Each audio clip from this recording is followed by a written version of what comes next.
Welcome to episode 3 of You're the Best Bro, the podcast that takes friendship to the competitive level. I'm here with my great friend, Darran Griffiths. And I'm here with my best friend, Emmanuel Sanubi. You're the best, bro.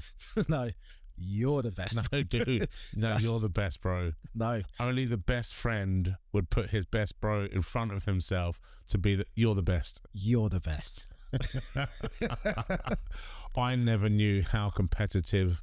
I knew I was competitive. This is taking it to a new level. Well, we almost didn't do this episode because we was waiting outside the door, waiting for someone else to walk through first. You held it open for me, which was a really amazing gesture, and only a really great guy would do that. But I wanted you to walk through first. I hate you so much. Trying to out-nice someone is actually ridiculously hard. I don't like it, and I will win. It's tiring. It is tiring. And I swore at someone the other day because of you. Why? Bear in mind, this is pre-release, so no one knows that we were doing this at this point. And I was saying, Darren's coming to support me on tour. She was like, Darran Griffiths, he's so lovely. And I was like, fuck you. Fuck you. She was like, what? I was like, I just don't want to hear it. He's not that nice. You don't know him the way that I do. He's not that nice. I'm nicer than him, and now I'm just screaming at her about how much nicer I am than you. She's like, are you okay? And you're like, yep. No.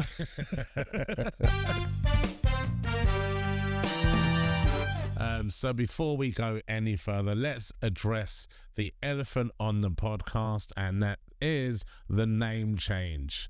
Yeah. How do we get to this name Well, change? you think the first 2 episodes were called the Best Friends Podcast. Everything online said the Best Friends Podcast. And when naming this, when coming up with the idea, I thought the Best Friends Podcast is an excellent name. It's clean, it's simple, it works. And I was right. And I know I was right because I had the same thought as about 65 other people that have a podcast called The Best Friends in some iteration. I mean, does a podcast name need to be unique? I mean, it needs, not unique, but not so common. not so common that you can't find it.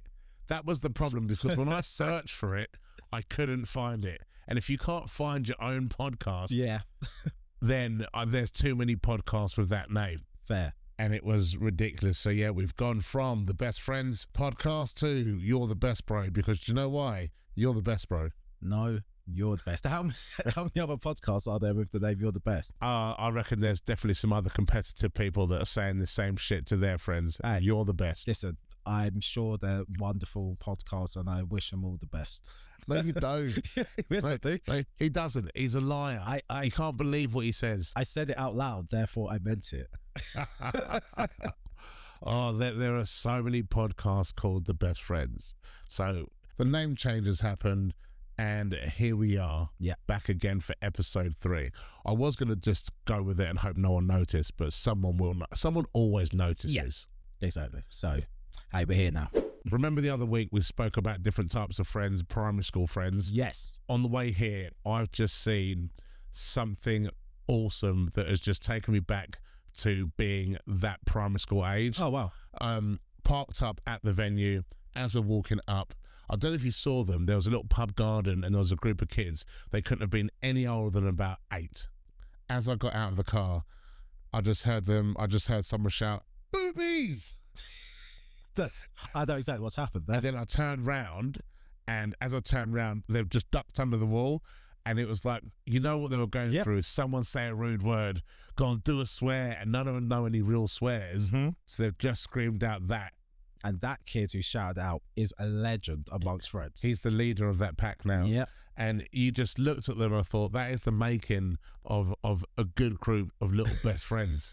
Because they won't really remember that incident in particular. Yeah. But what they'll be stored in like kind of the deep memory of the friendship as to why these are the guys I'm still friends with in my 30s. That form of friendship started right there.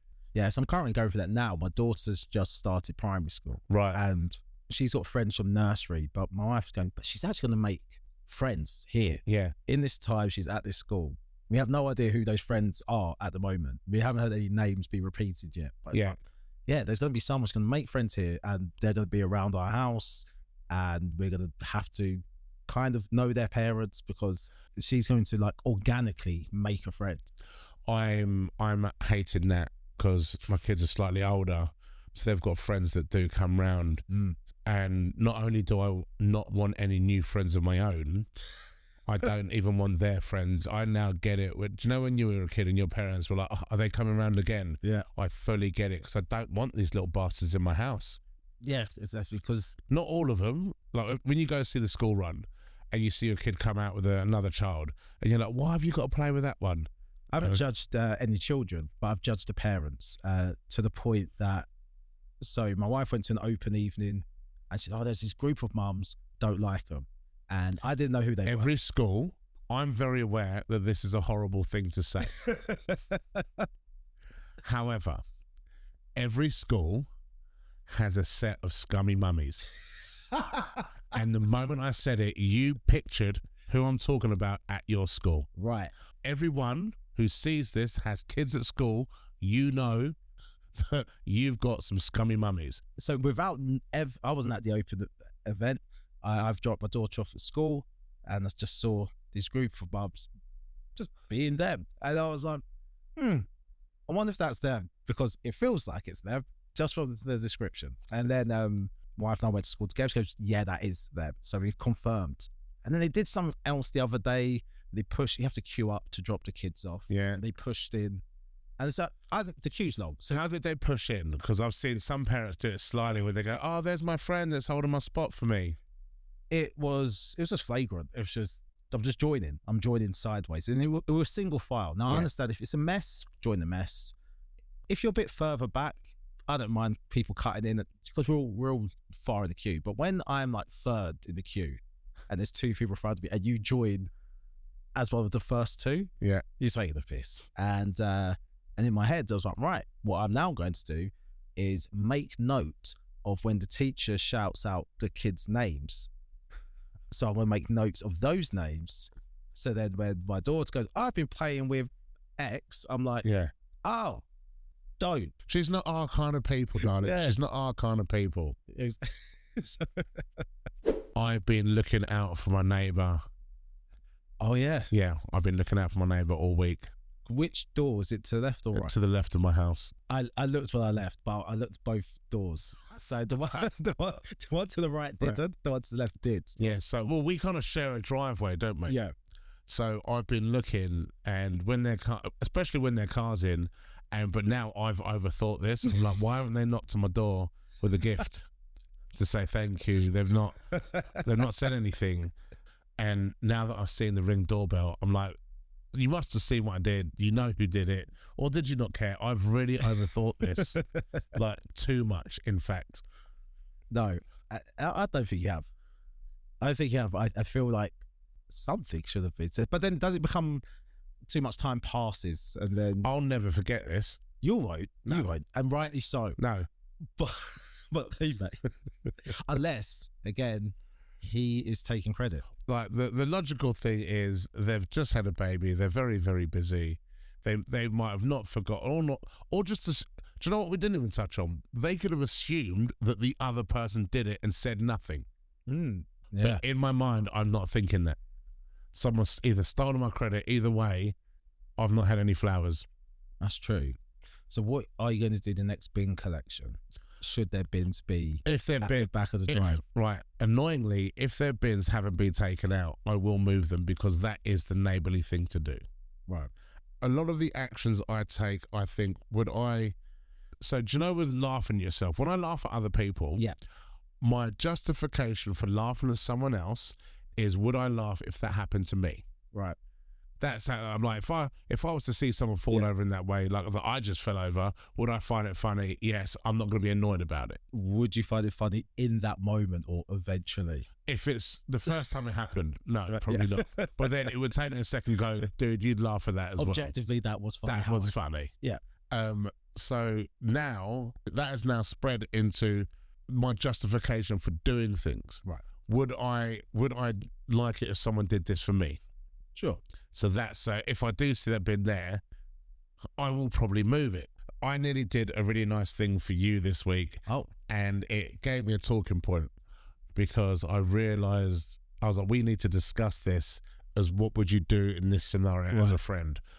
I thought, what is the nicest thing that I can do for you, like randomly this week? Yeah. I was going to buy you a lottery ticket. Yeah. And I didn't because I was like, I was in the shop, I was ready to buy it. Was you worried I'd win? I was like, imagine if you win.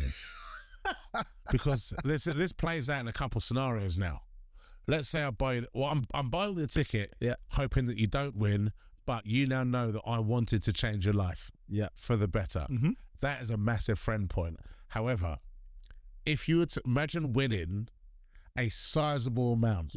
Let's put a number. Let's whack a number. Right, let's say 5 mil. 5. Okay. Right. You win 5 million off a ticket that I bought you. Right. What do you do? Right. So let's break this down because there has to be something given. Right. Because going back to the point you just made, if the shoe was on the other foot, yes, I need something back. What is the split? This is what we're talking about now, isn't it? Yeah, because where the split goes, you're going from either being too generous to being disrespectful. like 0 is better than a disrespectful number.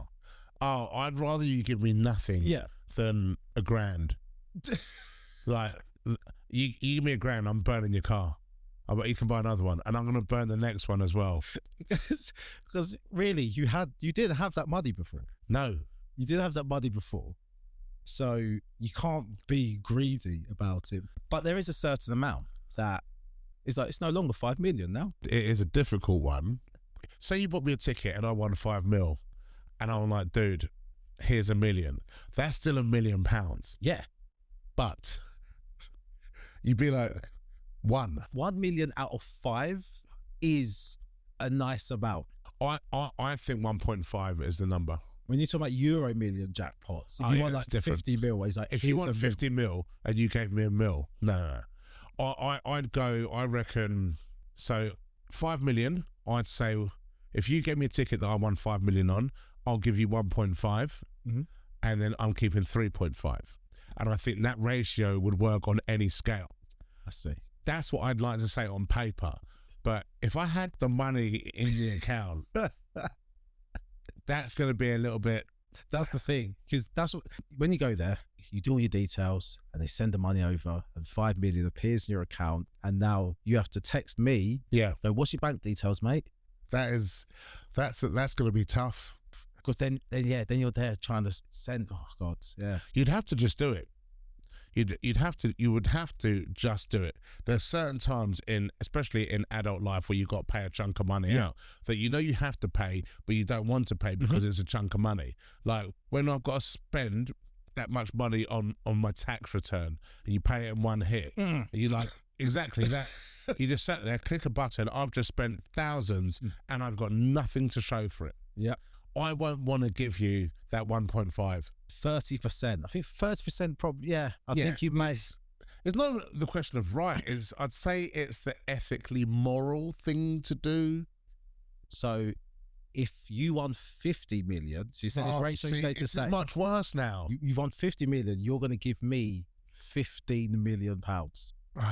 The weird thing is, it's the number that annoys me. The fact that I've got to give you 15 million pounds. Like, because it's 15 million. But you've got 50 million. Realistically, no one needs 50 million pounds. I do. No one needs 50 million pounds. We want 50 million. Yeah. But unless you're an idiot, which has happened, you are not spending 50 million pounds. No. Yeah, because really, if you just ignore the whole jackpot total, someone goes, you're about to have 35 million pounds, but yes, please. Yeah. But there's something psychological about that.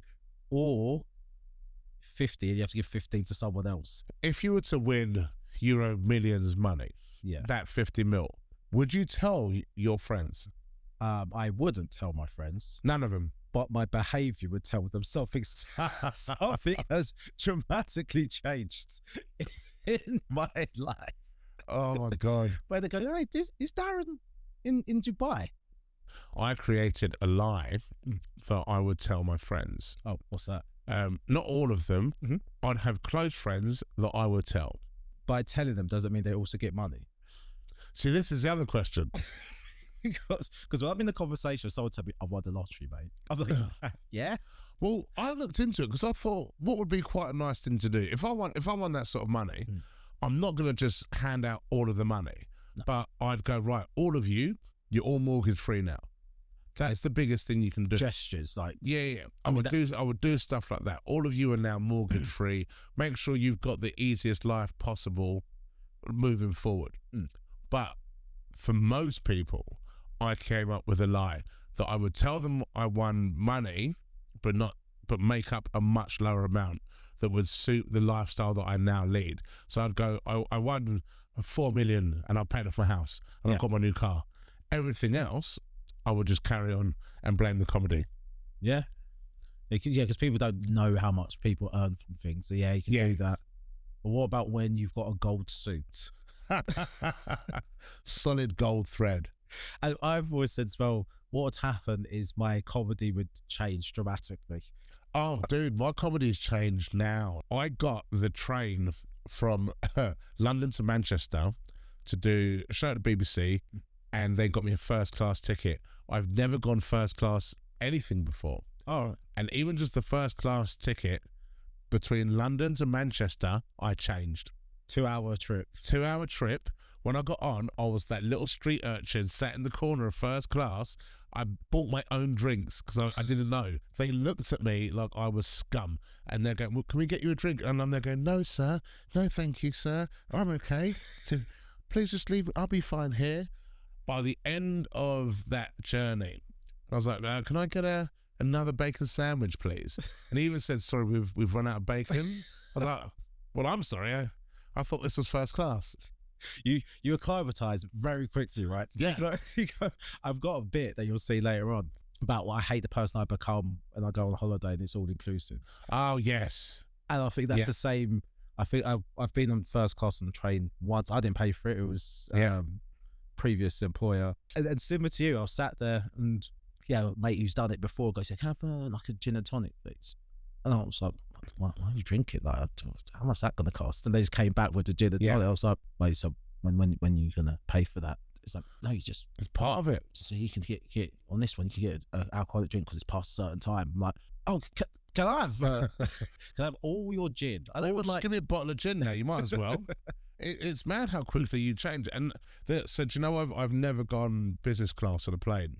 Because you won't be able to come back down. I can't go backwards, and I can't afford to always go. Yeah. So, and I had it offered to me for a show. They were, do you want business class? And I said, no. They're like, are you serious? I was like, I can't afford to always go business class. It's time for messages from you guys. From our friends.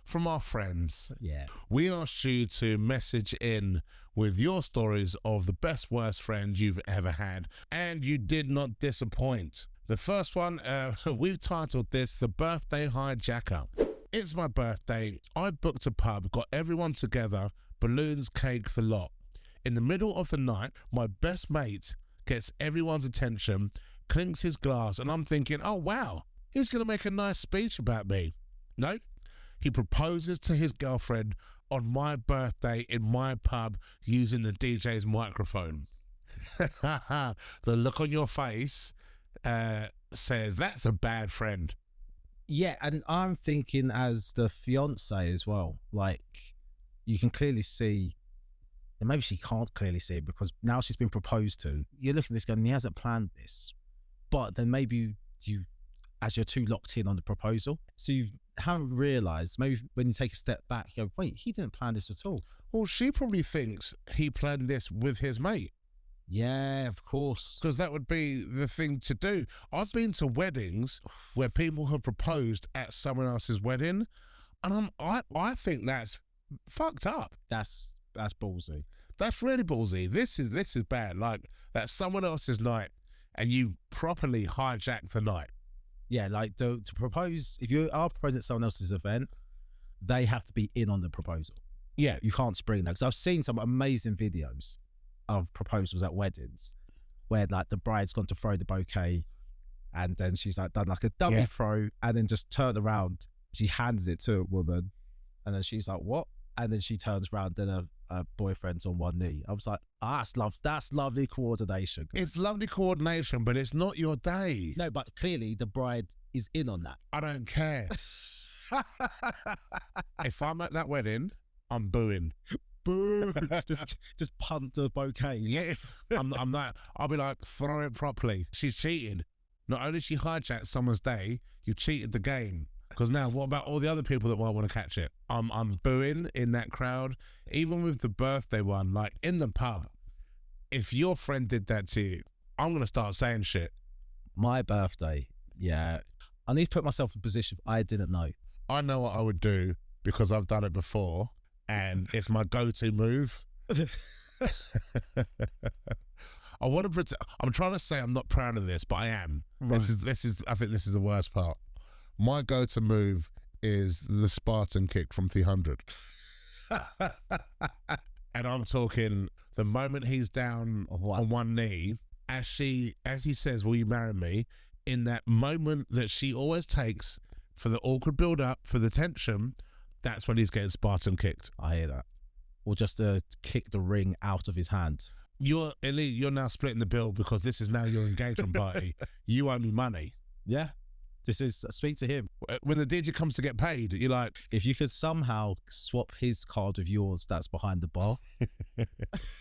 Oh, he's getting charged for that one. Yeah, that is yeah, it is tacky. I would say it's tacky. That's a bad friend move. Yeah, bad friend move. And I do feel that some sabotage has to happen. 100%. And it's a shame because she's innocent in this, but... I would propose to someone on his wedding day. I would spend some time convincing him that for your wedding, you've got to go elaborate and find a way to convince him to spend so much money, like obscene amounts of money. And then on that wedding day, I'm proposing to someone. And it's going to be someone, hopefully, like I'm talking first date someone, so they definitely say no. Because that is definitely about me. Because then people will remember that. And it's a horrible scene. It's a horrible scene. A big argument, middle of reception, before the speeches. Well, hopefully, what would happen in my dream scenario is that I'm the best man. Yeah. And then as part of my speech, I propose and she says no. And then I don't continue the speech. I just cry until someone comes to take the mic from me. Maybe do a monologue about how sad I am. It would be... Explain just what a stupid idea it was to propose. Yes. And start talking about wedding statistics. I'm bringing that whole thing down. Do you know that point where your friend inevitably comes in to sort of get you off the stage and hugs you? That's when I'm whispering in his ear, remember what you did on my birthday, you son of a bitch. What have you got? Right, this one is being titled The Disappearing Act. The Disappearing Act. We all have that mate who vanishes on a night out. Every group of friends has a Houdini. Yep. I can't say the name of my friend because his name is in the nickname. 1 minute, they're next to you. The next, they've Houdini'd out of the club. Mine's the worst. We're in Leeds, 3 a.m. He disappears. No call, no text. Next morning, I ring him like, where did you go? He goes, oh yeah, I pulled. Great for you, mate, except he was my lift home. Oh, God. Oh, mate. Where is home, though? Where is home? I mean... Because Leeds feels like, obviously people live in Leeds, but I've gone from a London-centric perspective. We've got to break this down because what he's done, he's pulled and he's left with this lady. Yeah. Bad friend for leaving. Yeah. But it is forgivable for what you've done. Yeah, it's in the bylaws of the friendship. It is in the bylaws of the friendship, and I think that's applicable to everyone. That you would, I want to know that you at least tried to look for me, and you couldn't find me. Just give me a heads up, because that's all I need. I'm never going to stop you, mate. Yeah, drop a text. Yeah, that could have been something. Make an effort to find me, but it also depends on where we were going back to, because if you're in Leeds and you're, I don't know, going to Sheffield, Newcastle, if it's a trek, imagine you've gone out for Leeds and you're driving back to London. Yeah. You're homeless for the night. And the thing is, I'm not sleeping on those streets, so I will go to the hotel and get a room. Yeah. But now you owe me money. Well, I've had that. I've been on the receiving end where I went to visit my mate in Bristol. Right. There's a group of us, so let's say there's 5 of us. We're staying at his house, and he's disappeared because he likes, powders and pills. he has an amazing nose to find these things in different places, and he has just disappeared. No phone call, no text, nothing. We cannot get hold of him. We're like, does anyone even know his address? And we're like, no, I don't know his address. I don't know it. And so I must have it somewhere. Everyone's searching for their text to find the address. We get there, and his neighbour sees us outside. And she's just like, yeah, you guys can come in house. And so we literally sat in his neighbour's living room, having a drink, waiting for him to rock up outside the house. And then we ended up climbing over their adjoining fence. Yeah. And we broke in through his patio door to get into the house. That's his own fault. Yeah. And we're sorry, mate. I think I'm not sorry. That's your fault. You did that. So, you know what you did. Like, we didn't know where you were. He's looking at his patio door like, what have you guys done? It's like, how many times have you, like, I remember one friend in particular who always did a Houdini on every single night out. And I think it was after maybe the 3rd Houdini that we stopped worrying about him. Yeah. It was just like, all right, he's gone. It's part of the night. I just assumed, like, if 5 of us went out, then 4 of us were coming back in the same taxi. You'd blink and he was gone. Yeah. And yeah, after the 3rd time, we just stopped looking for him. Yeah, that's how it goes. Like, anything could have happened to him. You do stop looking. He becomes a part of the night. I've been guilty of Houdini in the past, but this guy in our group, it is just almost like 100% consistency rate of just, he's gone. This one I've been not in a similar situation. Actually, no, sorry. Similar situation, but it weren't like a friend. Right. Okay. We went to Glastonbury together. Rookie mistake. He's the mate that promises, I'll pack everything, don't worry. Everyone's got one of those friends. He turns up with 24 cans of Strongbow, a bag of crisps, and no tent. So guess who shared mine?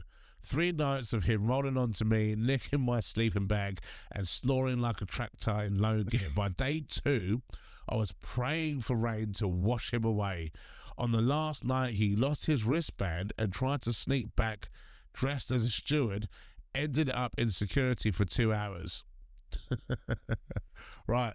I did a festival where they said, we'll get you a tent, don't worry. They got me a 2-man tent. I assumed that was literal. Any number it says on the tent is a lie. Always half it. Right. This 2-man tent was not fitting 2 men in there. My feet were out the bottom in the tent, and it was raining. It was horrible. So after that, I said, I'm never doing that again. So I bought myself an 8-man TP because we do a lot of comedy at festivals, and it is fun to stay over. So I bought myself. Yeah, I've never stayed over. Have you not? No. Oh, it's awesome. I bought myself a 8-man TP, which sounds huge, but you'll get 4 people in there comfortably, but not the way that I go camping. Because I then bought a massive double mattress. I've got a fan in there. Like, it's glamping. Nice. What I've got. I've turned up to Glastonbury, got my setup all ready. Next to me is Jack Gledo, who's come with one of his friends. They've turned up in a 2-man tent, and even his friend kept dropping hints, going, "You've got loads of room there." Yes, I do. Yeah, you are correct. I have got so much room. I can stand up in my tent.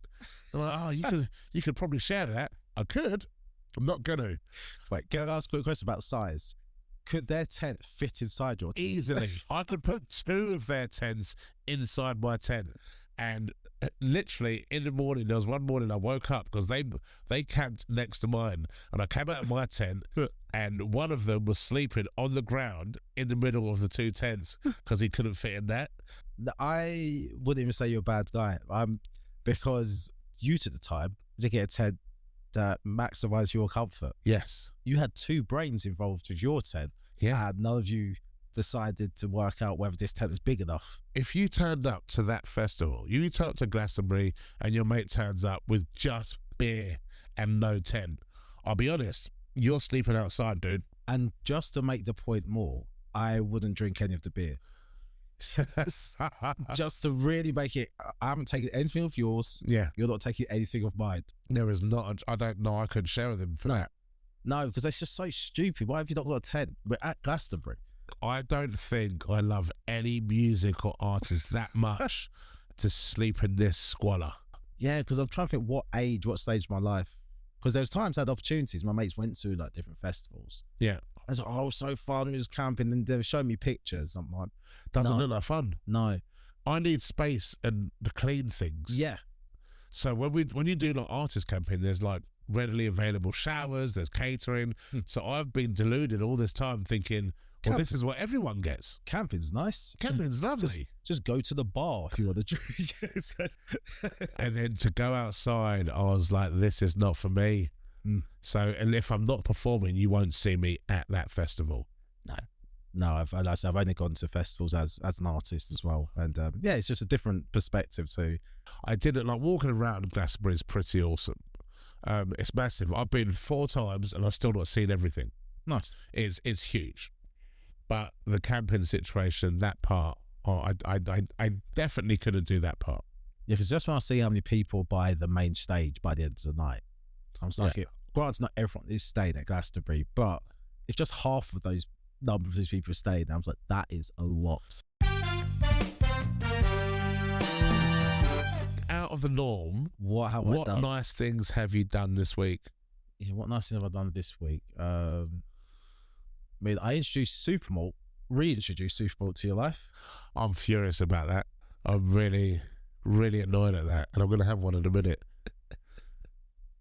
Darren did well, I think the idea of your nice thing was tainted. A little bit of racism in there as well. There was. I made a strong assumption. Yeah, so Darren turned up to the first record with a bottle of Supermalt for me. And I know why he chose it, because I'm Nigerian, and you go, you guys like this, here's a bottle of Supermalt, not knowing that I don't actually like Supermalt. So I was like, haha, joke's on you, I don't like Supermalt. Darren, being a good friend, didn't judge, had a conversation about why I don't like Supermalt. And then I told him I tried it as a kid and I didn't like it. And what did you say, Darren? I said, why just try some now? Why don't you try some now? Because, you know, your tastes change over time, you mature, your palate changes, you might like it now. And I thought, you know what? I'm going to be a good friend and I'm going to agree with him. So I tried it. Turns out I fucking love Supermalt. Because I was confused. I was like, but it's delicious though. Yeah. I had another bottle during the week that I wasn't going to tell you about. Yes. And I had it and I was so angry because I was like, now I don't want to drink this out of spite because I'm very thankful for the gift of flavour that you brought back into my life. 2 questions. Did you think of me when you bought it? And number 2, does your family, like your siblings, know you don't like Supermalt?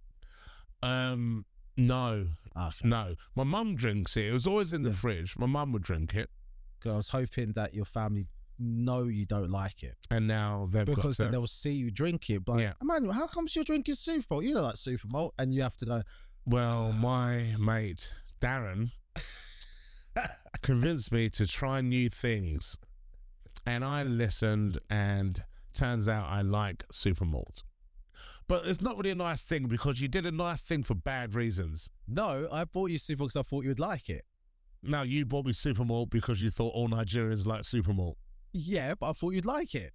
I didn't buy it thinking Nigerians hate Supermalt, so let me get you one. My reasoning was wrong. Your reasoning was wrong. But the intention was still nice. Yeah, that's true. Yeah, but I don't know. I don't know if I want that to count. I mean, it kind of does. It'd be like me stopping off somewhere buying like jollof rice. It's like, you like jollof rice, don't you? So I've got, you know, you said you've got a dossier of things about me. Yeah. I'm collating things that I'm going to do. I've got future things that are happening, and I can't wait for them to happen. I'm itching to tell you about it. And also, I've noticed that when I'm around other people that know you, they keep on dropping things. I start going, I can't say certain things. So you think Michael Akadiru was with me the other night. and I found myself censoring things because I thought, if you talk to him, like, so I nearly let the birthday slip. Because I was like, oh, I don't like, one of the reasons I don't like going to the Fringe every year is because I miss Noah's birthday, which you now know when it is. Yep. And then I nearly let another one drop, which would have revealed when Chloe's birthday is. And he must have thought, why did you just stop talking then? Because there was no explanation. Just turned himself off. just I don't want to tell you anymore. Yeah. And then just walked off. I have now finished talking. That's an unnatural end to that sentence. Yeah, that's basically how it happened. So I didn't know if I wanted to say this or not. Emmanuel's got 3 children, and his youngest one, I think that's the one that he really doesn't want me to know. That's what he really doesn't want me to know. Okay, so one of them I know, the other one's status I'm not revealing, but the youngest one, whether I know or not, he doesn't know. But what was funny is when we recorded the first episode, your partner said the month. You may not remember her doing it, but in the moment, I could see your face. You was about to mush her in the face if she's going to say any more. Oh my God, yeah. You was just like, yeah, because his birthday's coming up. I could see your face like, shut the hell up right now. I was like, Darran, don't get too excited. Act natural. So she says more things. Trying to keep it neutral because I was like, if I bide my time, well, you know now, do you know when it is? I just know the month. Right. So I was waiting for said month to pass. Then you've got nearly a whole year before you can do anything. Even we did a press day for the tour, and I'm like, I need to be careful what I say just in case you listen to it. It is funny. So yeah, it got added to the dossier straight away. Yeah, I've got a whole list of things that I'm gonna be doing to you. Because I know you already know my son's birthday. That's annoying. Yeah. So you've already got that in the bag. I've got both. Yeah, you got both. Yeah. You did my daughter's one, and I know you asked my son's at the time. So it's like, right, so he's got those locked in. So yeah, so I need to get his. I need to get youngest one, and then I'm good. The one that I wouldn't be able to do, which I was going to do, was I was going to call your workplace and find out when you started there. So I could send you something. It was going to be elaborate as well. I could send you something to the office on your work anniversary. That was going to be the plan. Would it be ironic if they were the same date? My work anniversary, your son's birthday, the same time. That'd be a hilarious day. I will out-nice you, and I'm just sick of hearing people talk about, oh yeah, Darran, oh, he's such a nice guy. It's not in the room I'm trying to spread. The room I'm trying to spread, and I tell anyone who gives me the feedback I want, is I want a room to spread that I smell nice. It's a very weird one, but it's just like, it's one of those senses. It's like, what? It's an underrated sense. So each time before a gig, I always spray myself. Yeah. And then I'll go into the green room, and I got him. I went to downstairs at the King's Head.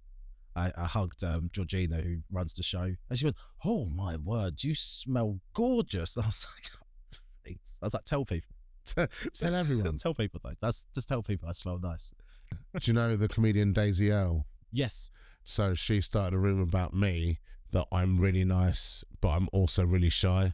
So if you see me in the green room, talk to me, because she knows that I like to keep myself to myself. So because of that, she starts spreading this rumor that Emmanuel's he's really nice, but he's I know he's big, but he's a really shy teddy bear, and he doesn't know how to sort of really make friends. She's a bad friend. I like that. She's played some horrible tricks on me, and she's so good at keeping that straight face that she's done me every time. Because she's actually got a very sweet demeanor about her. So yeah, I wouldn't assume she was lying. If she was the villain, in a film, you would never suspect her. Yeah, definitely. But she did this thing to me once, where we were having, it was very dumb. We were having a textile roast battle, but we were using old English cusses. It was pointless. How do you mean? In a nutshell, we're trading insults back and forth, and then they're all funny. Basically seeing how creative with old English language could we get. Then I sent her a message saying, your mother is a 14th century back alley woman of the night. Right. Pretty creative, I think. I hear nothing from Daisy for a couple of hours. I don't think anything of it. Then she calls me up and she sounds so upset. And she was on the phone. She was like, did you see my last show? And I was like, no, I haven't. And I'm so confused at this point. I haven't seen your show. She was like, you sure you've not seen anything from my show? I was like, no, I've not seen. Then I start feeling bad because I've not seen her show. Right. And I'm like, oh my God, I haven't seen, maybe I should have gone to see her show. I was at the Fringe at the same time. She was like, it's just what you said about my mum. And I'm thinking, what is she talking about? And she went, you know I'm adopted, right? And my heart sank. Darren, I've never been so apologetic in my whole life. And I'm just like, what? She was like, I just didn't understand because I thought we were friends and I didn't understand why you would say that, but you haven't seen it, so I'm really sorry. She's apologising to me. I was like, I'm like, Daisy, no, I'm really sorry. And she was like, it's just I'm adopted, and the mum that you meant, she's not my real mum. My birth mum was a prostitute, and I was like, I can't believe I said this. I know I haven't meant to say it, but I still said it. And I was so apologetic. And she's nearly in tears on the phone to me. So now I'm trying to be supportive and apologetic. She was like, I just don't understand I didn't understand why you would say that if you'd seen the show, because I thought we were friends, and like, you know how I feel about my friends. And she was like, and the worst part is I'm only joking. I was like, you apps, I hate you so much. And the hysteria, the laughter on the other end of this phone, I hung up on her. I was like, I can't talk to you now. She then didn't stop there. Then for the next week, have you heard her do accents? No. She's really good at accents. Right. For the next week, she would send me voice notes from her prostitute mother with a thick Scottish accent. And it didn't sound like Daisy. It did sound like someone else. And just sending me voice notes as her prostitute birth mother. No, that is funny. I can't imagine the hole you felt you were in. Like, do you know when you've done something wrong and you know? Yeah. I think it's worse when it's an accident. You haven't meant to upset that person. Yeah, because if it's something, because I had that with a friend who we were at in a bar, and we were all just joking about just growing up, and I was like, oh, like how ridiculous a head brace is. Yeah. I was like, yeah, like, you and your bloody head brace. Yeah, you had a brace, and he's just like looking at me like, okay. And then we're proper laughing. Everyone's piling, go, oh, you had a head brace. Ah, all laughing. And then he's just got up and he's left. He just left the pub. And I was like, what the fuck's that about? I was like, I don't know. It's like probably the head brace bad. It was just too much and stuff. And it's like, yeah, but it's just messing around. Like, he didn't have a head brace, did he? And then I get a text message going, oh, that was like such a dick thing he did in the pub. And I was like, what? What's the dick thing? He goes, taking the piss out of my head brace. I was like, what are you talking about, mate? And he goes, you know I had a head brace. And I said, I didn't know that. And he goes, no, you did know that. You came around my house. Like, you was one of like the few people at school I told about it. Are you being serious? He goes, I am being so serious. And I was like, I am so sorry. I said head brace. I thought that's a ridiculous thing. No one has that. He goes, Darren, I had it. And he was said the truth. He had the head, but I did not remember it at all. I just buried it. Because that's my problem. If you tell me a secret, I will bury that secret. Even from yourself? From myself. Well, the good thing is, at least you're not still talking about it on the podcast. I did. That has been another episode of... You're the best, bro. No, you're the best, bro. No, you. You're the best. Join us next week for another episode and keep sending us the messages. Tell us what your friends have done.